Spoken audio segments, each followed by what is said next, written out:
Mesdames et messieurs, bonsoir et bienvenue dans ce journal. Au sommaire, conférence de presse ce matin du directeur général de l'Agence nationale du domaine et du foncier. Objectif, mettre fin aux rumeurs et repréciser ce qui va changer dans les transactions foncières au Bénin. La volonté du gouvernement de faire des grandes villes du Bénin une vitrine sera-t-elle exécutée? L'insalubrité grandissante règne dans le 4e arrondissement de Cotonou, vous le constaterez dans ce journal. Et puis, hors de nos frontières, en Syrie, le président accorde l'accès au point de passage d'aide humanitaire à l'ONU.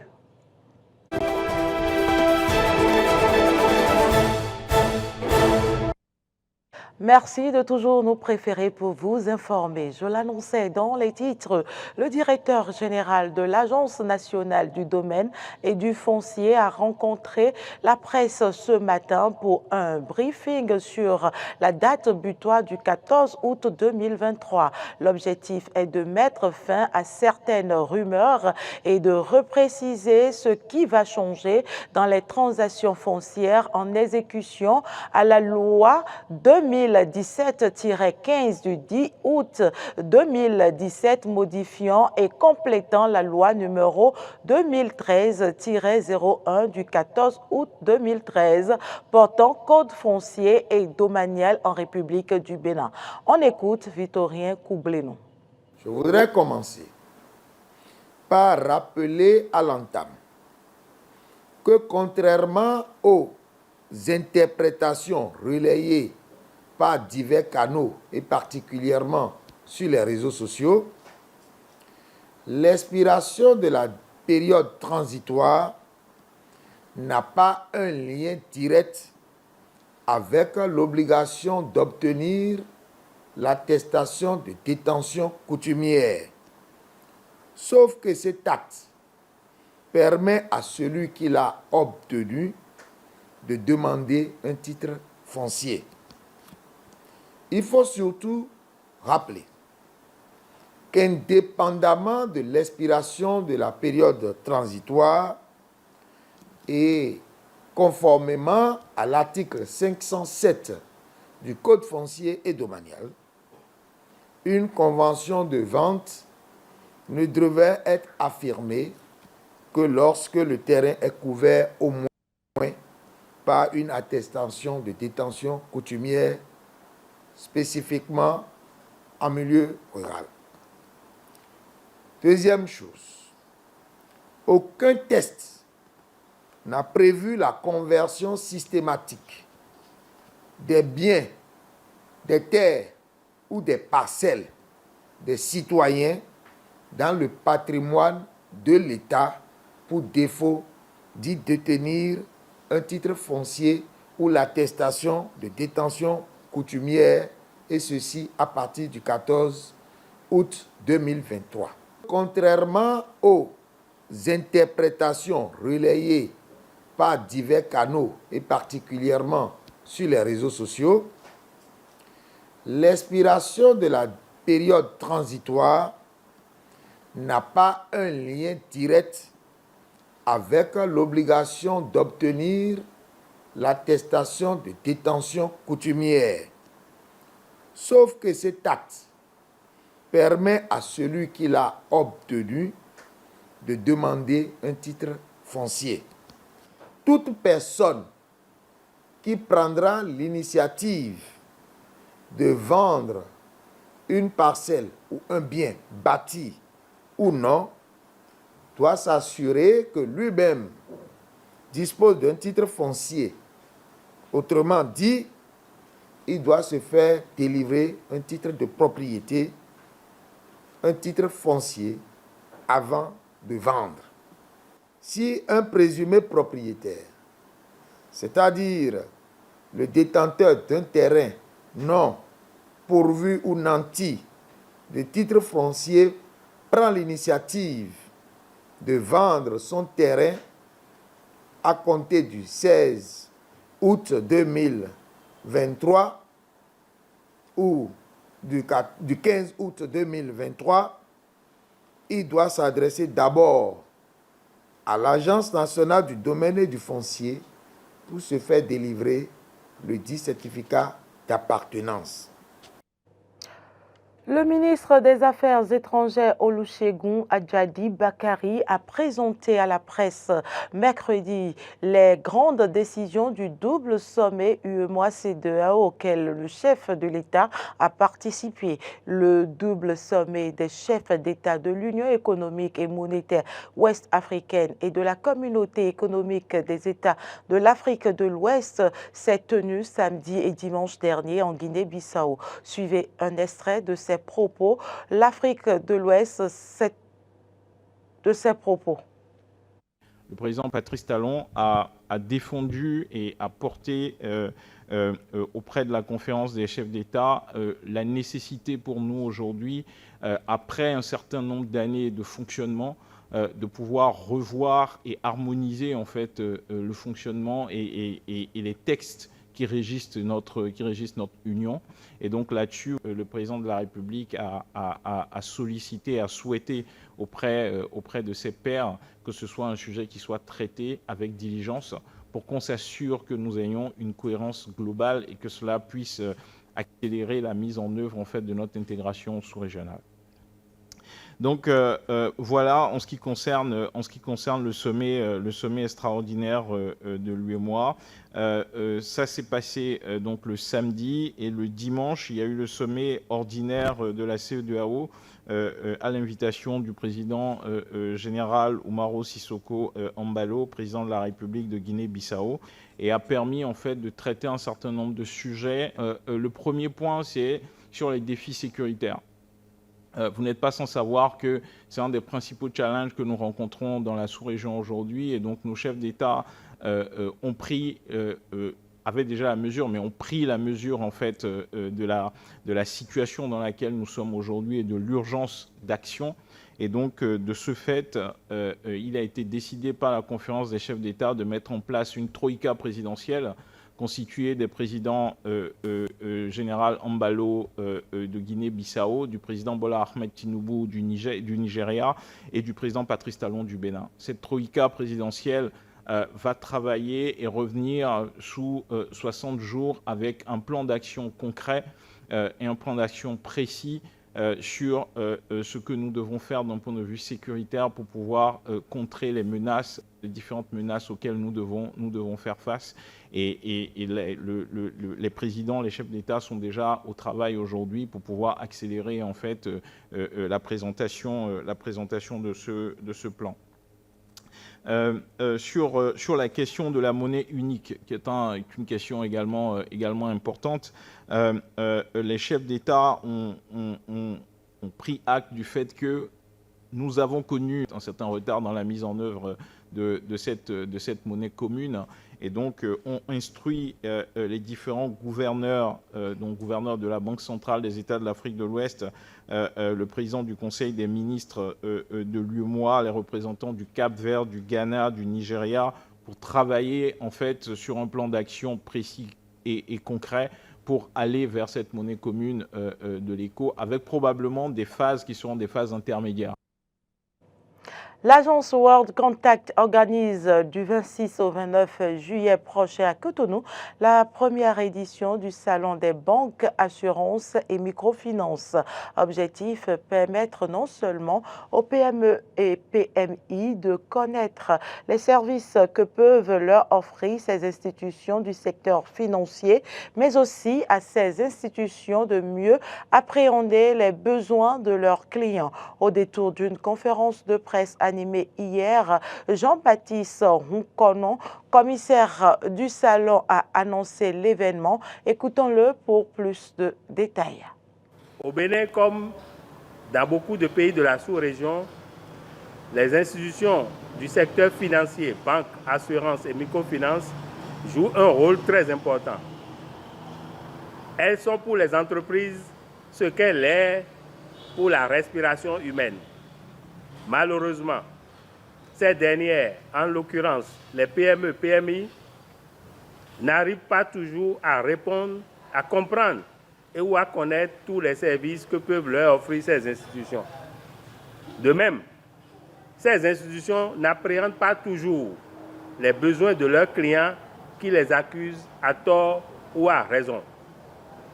C'est pour répondre à ces préoccupations que l'agence World Contact, en partenariat avec le magazine Le Monde des Affaires, qui fête ses 30 ans, organise les 26, 27, 28 et 29 juillet 2023 à Azalaï Hotel, le salon des banques, assurances et microfinances. Durant 4 jours, donc, nous aurons des communications qui seront présentées par de hauts cadres du secteur financier et d'éminents professeurs. Nous aurons également des stands d'exposition de produits de ces institutions afin de leur permettre de les rendre visibles et lisibles hors de leur cadre naturel, donc hors des bureaux. Et pour clôturer, on aura la soirée de remise de trophées aux participants en présence des médias. Avant le jour J, quelques réglages doivent être opérés pour permettre aux institutions qui sont encore en rade de finaliser leur participation, pour harmoniser avec la Direction générale du secteur financier par rapport aux communications, car, dit-elle, les banques et les assurances représentent les 90% du secteur financier.